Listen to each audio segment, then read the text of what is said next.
Good morning from Grand Valley Farm. It's October 11th, 2025. It's about 8:15 in the morning, and it's a little chilly out here. Everything's wet. Rained last night. Getting ready to go on a full drive run, a backroads run up to Jump Off Lookout, and then I come back here for our Oktoberfest dinner.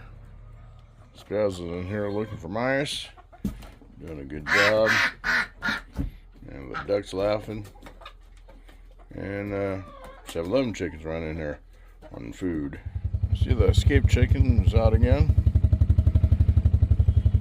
Everyone's set down here, water and food.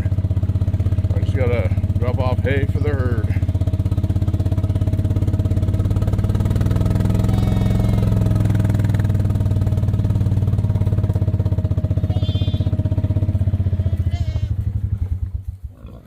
Now they're all happy. Trying to eat in peace without JD butting them. Anyway, I gotta get ready to go.